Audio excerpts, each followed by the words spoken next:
जय हिंद दोस्तों, स्वागत है आपका कल्पाक्ष के डेली करंट अफेयर सेशन में।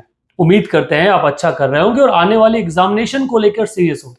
चलिए आज बात करते हैं 24 जुलाई 2025 के उन करंट अफेयर्स के बारे में, उन क्वेश्चंस के बारे में जो आने वाली यूपीएससी, एमपीपीएससी, एसएससी, बैंकिंग और रेलवे जैसी जो एग्जामिनेशन है उनके लिए महत्वपूर्ण होने वाले, आपके चयन के लिए महत्वपूर्ण होने वाले हैं, शायद आपको एक रास्ता देने वाले हैं सफलता की तरफ।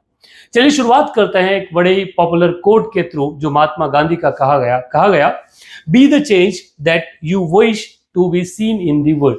आप वो बदलाव बनिए जो आप विश्व में देखना चाहते हैं, और यहीं से शायद देखते देखते पूरा विश्व जो है वो बदल के रह जाएगा।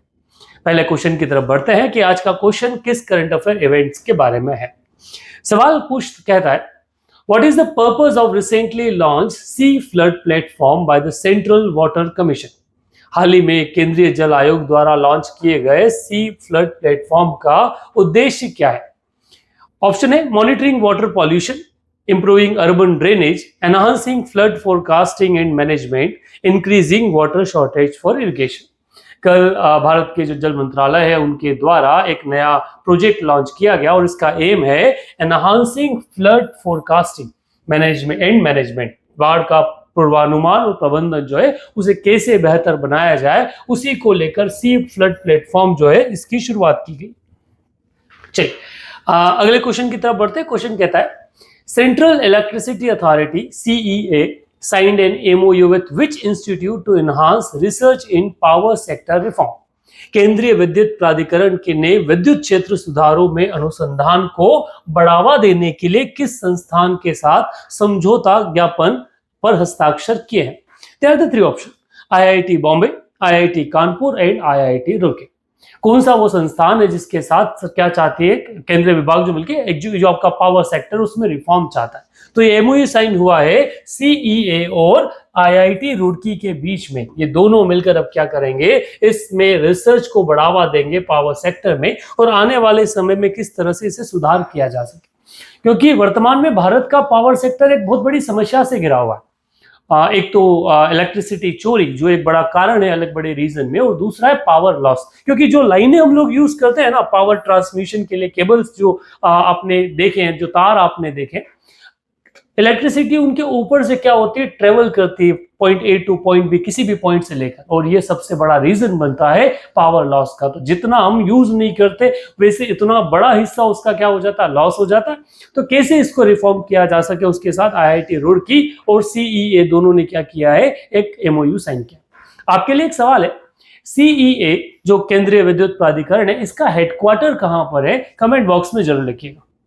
चलिए अगले क्वेश्चन की तरफ बढ़ते हैं। क्वेश्चन कहता है, according to the RBI's financial stability report 2025, what is the projected gross bad loan ratio for Indian bank under Basel line scenario by March 2027। RBI की वित्तीय स्थिरता रिपोर्ट 2025 के अनुसार मार्च 2027 तक सामान्य स्थिति में भारतीय बैंकों का सकल गैर निष्पादित ऋण, ठीक है, अनुपात कितना रहने की उम्मीद है।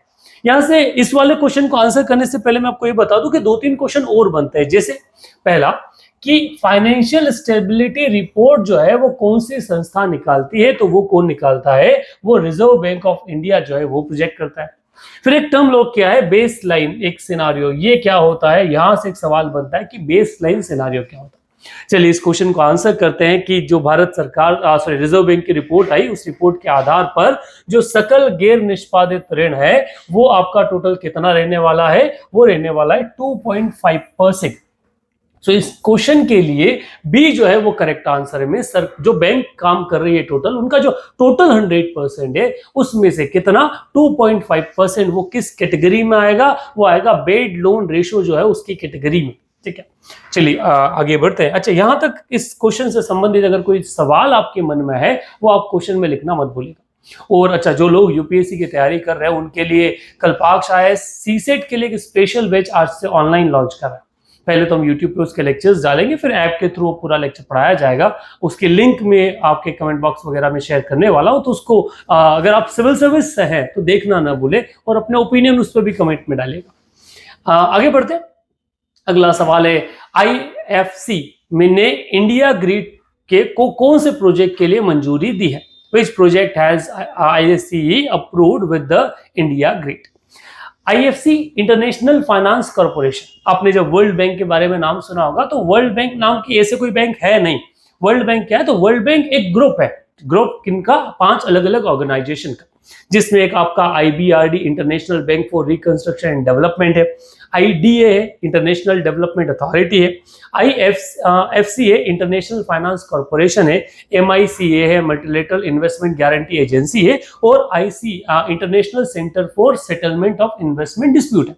इन 5 ऑर्गेनाइजेशन मिलकर वर्ल्ड बैंक बनता है। तो ये वर्ल्ड बैंक का ही एक कंपोनेंट IFC ने इंडिया ग्रिड को एक प्रोजेक्ट की मंजूरी दी है। कौन से प्रोजेक्ट की मंजूरी दी है? 180 मेगावाट का एकल सोलर प्लांट, स्टैंडर्ड या एनर्जी स्टोरेज सिस्टम, एकल battery energy storage system, 100 megawatt wind farm expansion, पवन फार्म विस्तार, hybrid solar wind generation project. तो ये पेमेंट जो है या फिर जो अमाउंट मिला है, अप्रूवल मिला है, वो मिला है एकल बैटरी एनर्जी स्टोरेज सिस्टम के लिए। 180 मेगावाट का जो आपका एकल stand alone battery energy storage system establish किया जाना है, उसके लिए IFC ने इंडिया ग्रिड को अप्रूवल दिया। इस तरह के क्वेश्चंस हमने पिछली कई एग्जामिनेशन में देखे, तो आने वाले एग्जाम के लिए भी ये काफी महत्वपूर्ण है, तो आप इनको इग्नोर मत कीजिएगा। चलिए आगे बढ़ते हैं अगले क्वेश्चन की तरफ। क्या कहता है आपका अगला सवाल है, what was the capital adequacy ratio of 46 banks in March 2025 as per the financial stability report. Financial stability report जिस पर भी हमने पुराना क्वेश्चन देखा था, के अनुसार 2025 में 46 बैंकों की पूंजी अनुकित जो अनुपात है, कैपिटल एडिक्वेसी रेशियो, वो क्या थी? इस आधार पर अगर देखा जाए तो करेक्ट आंसर है 17%। B is the correct option. एक सवाल आपसे, कैपिटल एडिक्वेसी रेशियो क्या होता है? आप कमेंट बॉक्स में लिखिएगा। चलिए आगे बढ़ते हैं अगले क्वेश्चन की तरफ। The question is, Karur Vysya bank and शेमा जनरल इंश्योरेंस ने ग्रामीण किसानों के लिए कौन सा संयुक्त उत्पाद लॉन्च किया है? तमिलनाडु की ये खबर है। Which joint project has Karur Vysya bank and शेमा general insurance launch for rural farmer. ये एक बैंक एक ऐप जो है वो शुरुआत इन्होंने प्लेटफॉर्म की है, उसका नाम है किसान शेमा किसान साथी। ठीक है, जो पर्सनल आपका जो इंश्योरेंस वगैरह है, इन चीजों को लेके क्या करेगा, आपको हेल्प करने वाला है। तो केवल व्यक्तिगत सुरक्षा बीमा, तो B is the correct option for question number, या द क्वेश्चन जो करूर व्यवसाय बैंक से बात करता है। द नेक्स्ट क्वेश्चन, मशरेक को गिफ्ट सिटी में किस प्रकार की यूनिट स्थापित करने की पूर्वानुमति प्राप्त हुई? Which type of unit has been Mashreq received in principal approval to set in a gift city? Gift city का नाम आया है। गिफ्ट सिटी कहाँ सिचुएटेड है? तो गिफ्ट सिटी है गुजरात में। ठीक है, गुजरात जैसे अलग अलग जगह कोई ना कोई सेट है, जैसे अभी नैना नाम से एक शहर बन रहा है मुंबई में, जो स्पेसिफिकली इंडस्ट्रियल डेवलपमेंट में काम आए, जैसे नोएडा बना दिल्ली के पास में। ठीक है, न्यू क्लाउड डेवलपमेंट अथॉरिटी के नाम से, तो इंडस्ट्रियल डेवलपमेंट अथॉरिटी। उसी तरह से एक सिटी अहमदाबाद में बनी है जिसका नाम है गिफ्ट सिटी। गिफ्ट सिटी का फुल फॉर्म आप कमेंट बॉक्स में लिखिएगा। गिफ्ट सिटी में एक मशरिक नाम का, मशरिक एक यूएई बेस्ड, दुबई बेस्ड एक कंपनी है, उसको बैंकिंग के लिए भारत में आने का न्योता दिया। किस में अप्रूवल मिला है? तो उसे मिला अंतरराष्ट्रीय बैंकिंग यूनिट स्टैब्लिश करने के लिए। ठीक है, तो 2-3 क्वेश्चन यहां से बनते हैं। गिफ्ट सिटी कहां पर सिचुएटेड है? तो ये अहमदाबाद में सिचुएटेड है। गिफ्ट सिटी का फुल फॉर्म क्या है वो आप कमेंट बॉक्स में लिखने वाले हैं। मशरिक ने किस चीज का अप्रूवल मिला है? तो अंतरराष्ट्रीय बैंकिंग यूनिट, ये पहला ऐसा बैंक बनने वाला है, the first of its kind जो है, जिसे अप्रूवल मिला है गिफ्ट सिटी में। और अगला जो क्वेश्चन बनता है वो मशरिक से बनता है कि ये क्या है? तो ये एक यूएई आधारित बैंक है। ठीक है, जिसको अभी भारत में इंटरनेशनल बैंक यूनिट बनाने का अप्रूवल मिला।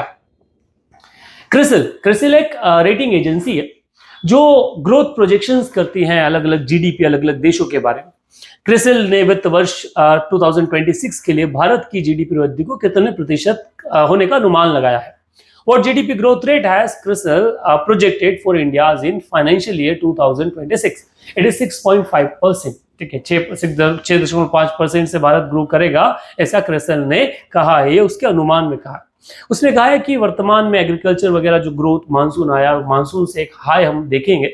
अमेरिका में जो इश्यूज हो रहे हैं, वहाँ टैक्स जो में डिक्रीज देखने को मिल रहा है, उससे भारतीय अर्थव्यवस्था पर कोई बहुत ज्यादा फर्क नहीं पड़ेगा। चलिए आगे बढ़ते हैं। अगला क्वेश्चन है, शेखर दत्त जो वर्तमान में इनकी डेथ हो चुकी है रिसेंटली 2 दिन पहले, शेखर दत्त को कौन सी भारतीय राज्य के राज्यपाल के रूप में नियुक्त किया गया था? Which Indian state did Shekhar Datta served as governor? तो उन्होंने छत्तीसगढ़ में गवर्नर के रूप में काम किया है। कहां पर काम किया है? छत्तीसगढ़। शेखर दत्त के बारे में बात करें तो एक सिविल सर्वेंट है, ठीक है, जिन्होंने रक्षा सचिव 2025 से लेकर 7 तक रक्षा सचिव के रूप में, उसके बाद 7 to 9 उप राष्ट्रीय सुरक्षा सलाहकार, नेशनल सिक्योरिटी एडवाइजर जो होते हैं, उनका सेकंड एज असिस्टेंट उन्होंने काम किया 7 to 9। और उनके बाद उन्होंने जो है अपना 1971 में इनको युद्ध के लिए शौर्य चक्र के लिए भी, सेना पदक से भी क्या किया गया था? सम्मानित किया गया था। तो Shekhar Datta is quite important individual in ऑपरेटरी। तो आपको आने वाले एग्जामिनेशन पर्सन इन न्यूज वाला जो सेगमेंट है वहां से क्वेश्चन बनता है। तो ये वो क्वेश्चन है जो अभी वर्तमान में करंट अफेयर्स से आपके लिए इंपॉर्टेंट है, द डे 4 जुलाई 2025 के लिए। आगे बढ़ते हैं और आज के क्वेश्चन ऑफ द डे के बारे में बात करते हैं। Question of the day, Bharat का सबसे ऊंचा बांध कौन सा है? इसकी ऊंचाई कितनी है? Which is the India's tallest dam and what is its height? ठीक है, भाखड़ा नांगल, सरदार सरोवर, टेहरी डैम और हीराकुंड। सही आंसर आप कमेंट बॉक्स में जरूर लिखिएगा। Thank you very much for today. मिलते हैं कल के कल करंट अफेयर के साथ में। अगर आपसे यूपीएससी के प्रिपरेशन कर रहे हैं तो सीसेट पर कल्पाक्ष का स्पेशल सीरीज शाम को 6 बजे देखना ना भूलें। Thank you very much.